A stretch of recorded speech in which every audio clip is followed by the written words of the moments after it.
Assalamualaikum warahmatullahi wabarakatuh dan salam sejahtera.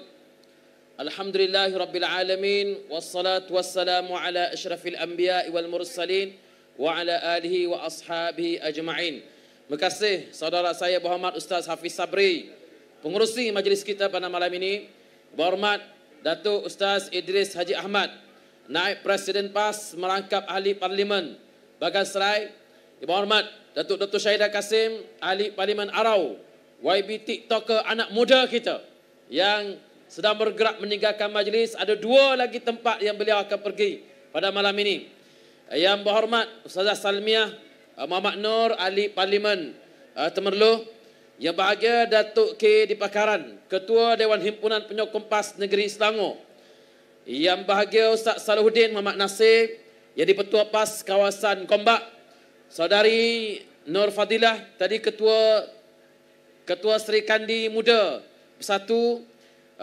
Tuan-tuan yang saya kasih sekalian, alhamdulillah, syukur kepada Allah Subhanahu Wa Taala, malam ni saya dapat melihat kebangkitan Selangor baharu yang insya-Allah akan diterjemahkan di dalam peta undi, khususnya di Dun Sungai Tua insya-Allah.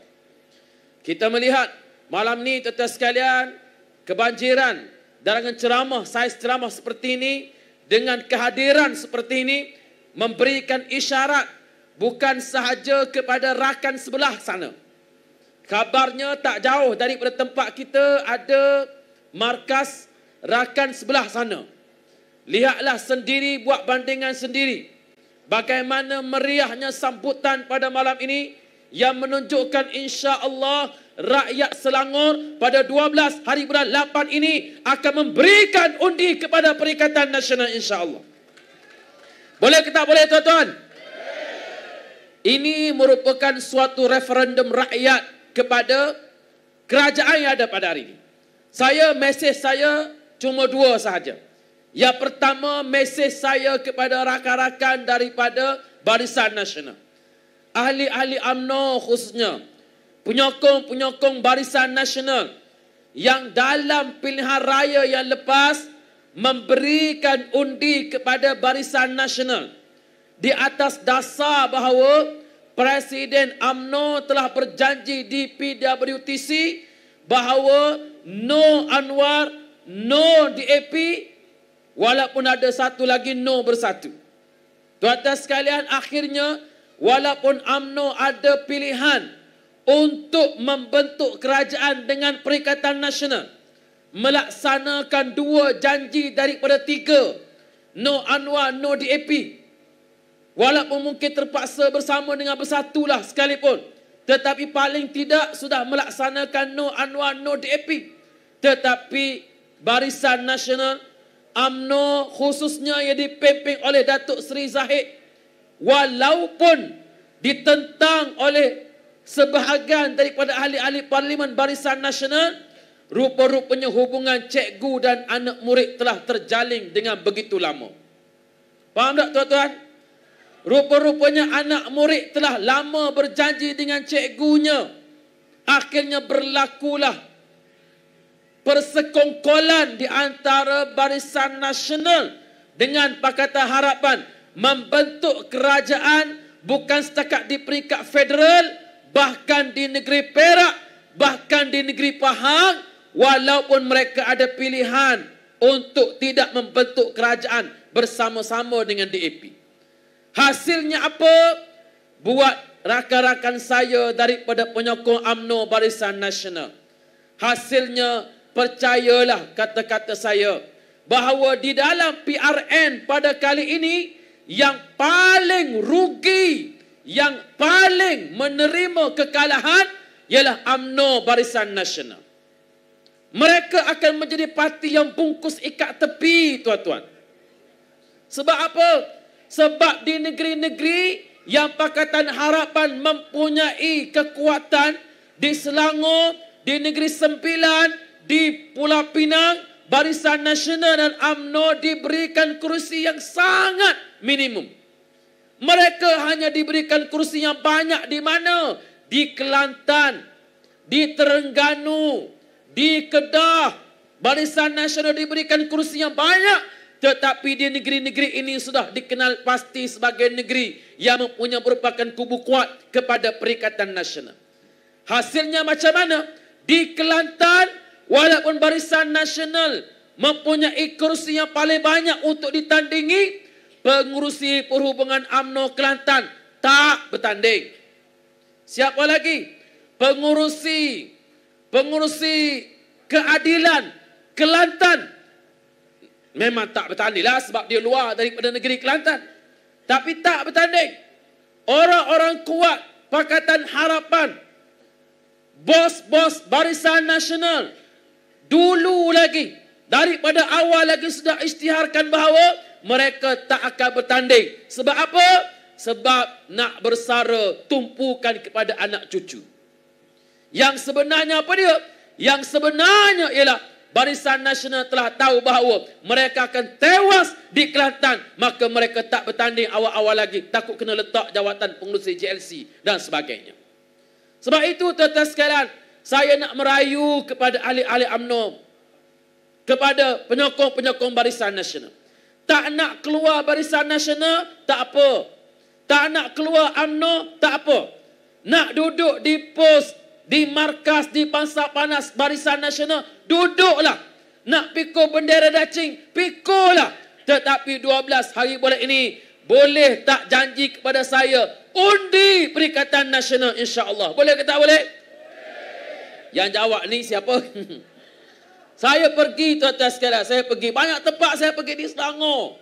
Saya turun ke beberapa tempat, orang-orang UMNO, ahli UMNO jumpa YB, saya dah tutup markas, dah tutup pejabat cawangan Barisan Nasional. Kami dah tutup.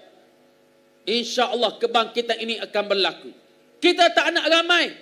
Tak nak ramai. Kalau Perikatan Nasional boleh tarik lebih 50% daripada pengundi Barisan Nasional kepada Perikatan Nasional, tuan-tuan jangan terkejut. InsyaAllah di Sungai Tua ini, Menteri Besar Selangor sendiri akan tewas di Sungai Tua dan yang akan mengangkat sumpah ialah Menteri Besar daripada Perikatan Nasional insya-Allah. Kepada kawan-kawan daripada Pakatan Harapan pula, saya nak sampaikan satu mesej. Tidakkah anda terasa malu dengan slogan reformasi anti rasuah yang dilaungkan selama ini?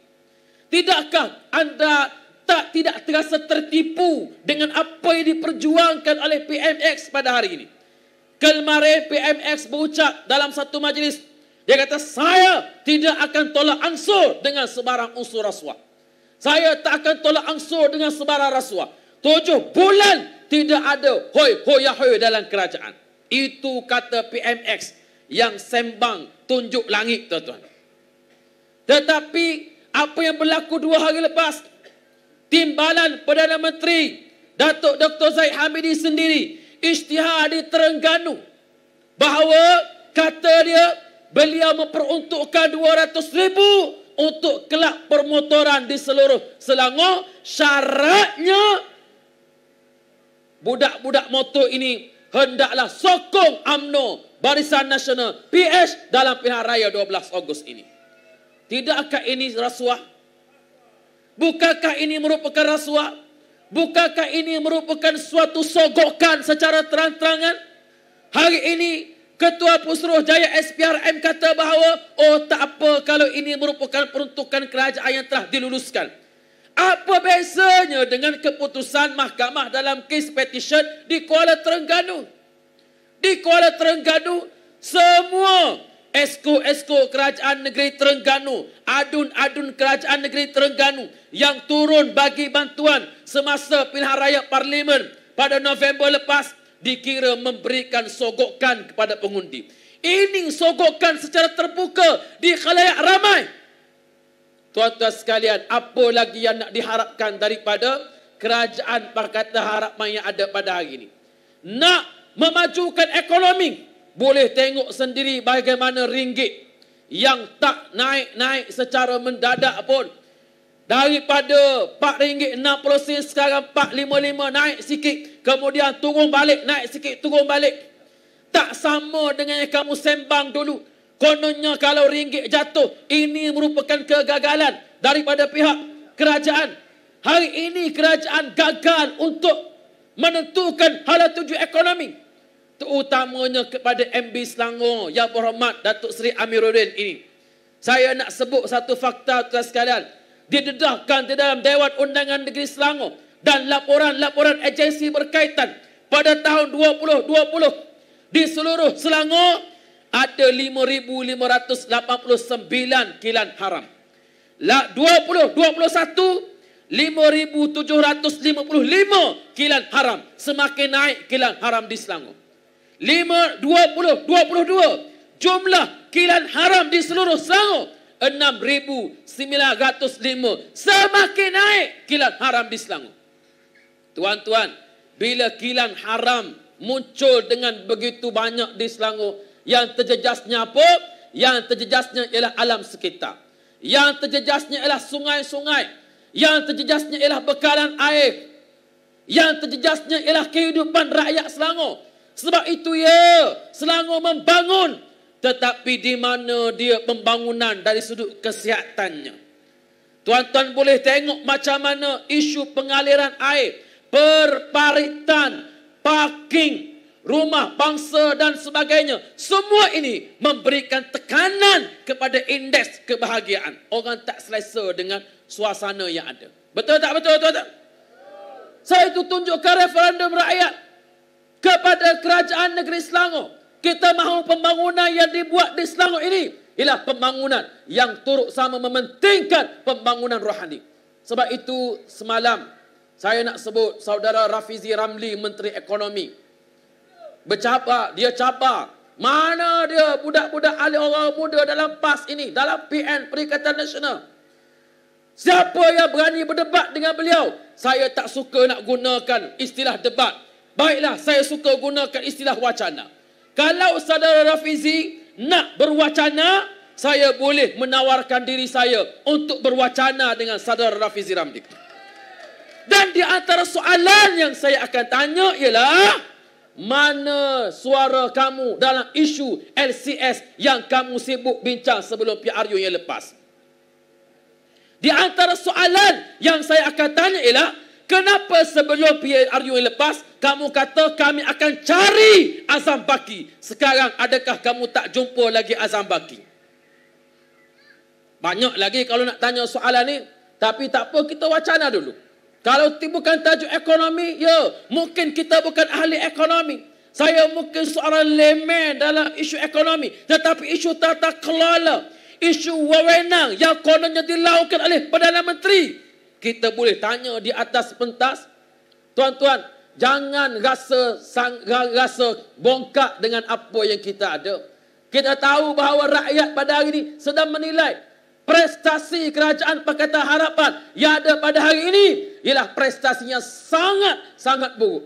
Untuk umat Islam yang ada, saudara se-Islam saya, tuan-tuan boleh tengok sendiri bagaimana Menteri Besar Selangor yang bertanding di Dun Sungai Tua. Dalam satu video TikTok beliau menyebut ketika kita menghalang, menentang konsep Coldplay. Ingat ke tak ingat? Konsep Coldplay awal tahun ini nak masuk ke Malaysia, kita bantah dalam dewan, luar dewan.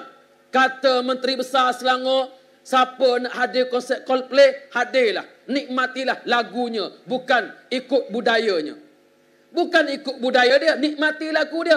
Kalau PAS tak nak Coldplay, PAS kena humbang Mercedes kerana Mercedes ini sokong LGBT. Jangan guna iPhone kerana iPhone sokong LGBT. Ini pemikiran pendek Menteri Besar Selangor dalam isu ini.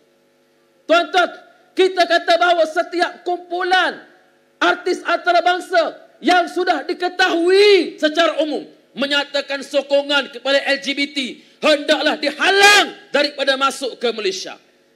Pendirian kita diperlekeh, pendirian kita diperlekeh, kononnya kita pemikiran tertutup.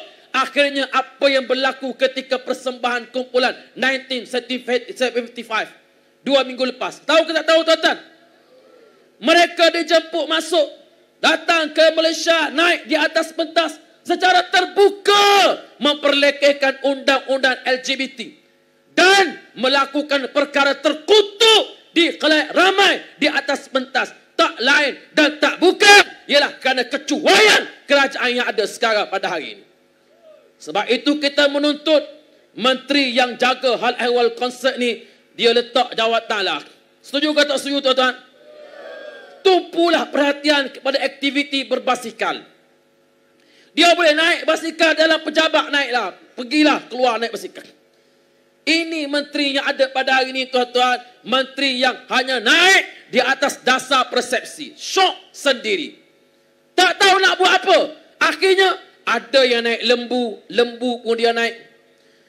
Tuan-tuan tak tahulah apa lagi yang nak kita harapkan dengan menteri-menteri yang ada pada hari ini. Sebab itu saya minta tuan-tuan sekalian, di Dun Sungai Tua ini kita tampilkan di Dun Sungai Tua ini seorang anak muda. Saudara Hanif Jamaluddin, orang muda 30-an, merupakan setiausaha Dewan Pemuda PAS Malaysia, mempunyai pengalaman dalam pentadbiran, cekap di dalam mengenal pasti masalah.